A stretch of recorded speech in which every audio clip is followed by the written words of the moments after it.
بسم اللہ الرحمن الرحیم۔ یجب ان اسوم، ضروری ہے کہ میں روزہ رکھوں۔ حل شہر رمضان، رمضان کا مہینہ آیا۔ وبدأ الناس یصومون، اور لوگ روزہ رکھنے لگے۔ ارادہ مصطفیٰ ان یصوم، مصطفیٰ نے ارادہ کیا کہ وہ روزہ رکھے۔ فقالت لہ امہ، تو اس کی ماں نے اس کو کہا، انت ما زلت صغیرا، تو برابر چھوٹا ہے۔ لا تستطيع ان تصبر على الجوع والعطش من طلوع الفجر الى غروب الشمس، تو طاقت نہیں رکھتا ہے یہ کہ صبر کرے بھوک اور پیاس پر، فجر کے طلوع ہونے سے سورج کے ڈوبنے تک، یعنی فجر کے طلوع سے سورج ڈوبنے تک تو بھوک اور پیاس کو برداشت نہیں کر سکے گا۔ وخاصتاً فی هذه الايام الحارة، اور خصوصاً ان گرم دنوں میں۔ افطر مصطفیٰ فی الیوم الاول، مصطفیٰ نے پہلے دن میں روزہ نہیں رکھا۔ سامک وقال لأمہ، اور اس نے اس کی ماں کو کہا، غداً یجب ان اسوم، آئندہ کل ضروری ہے کہ میں روزہ رکھوں۔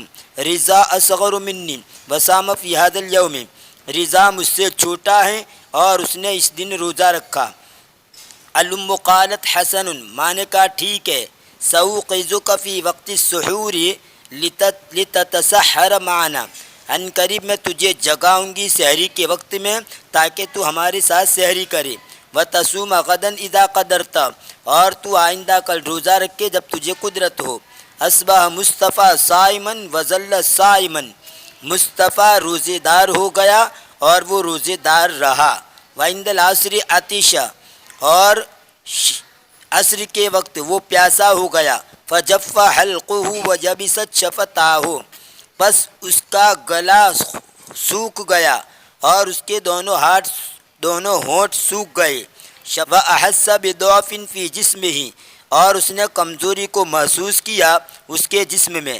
حاول ان ینام فلم یستطع، اس نے کوشش کی کہ وہ سو جائے لیکن طاقت نہیں رکھی، یعنی سونے کی کوشش کی لیکن سو نہیں سکا۔ اخذ کتابا یتلہا بقراءتہ، اس نے ایک کتاب لی تاکہ وہ مشغول ہو جائے اس کو پڑھنے میں، یا تلہا کا معنی مشغول ہو جانا۔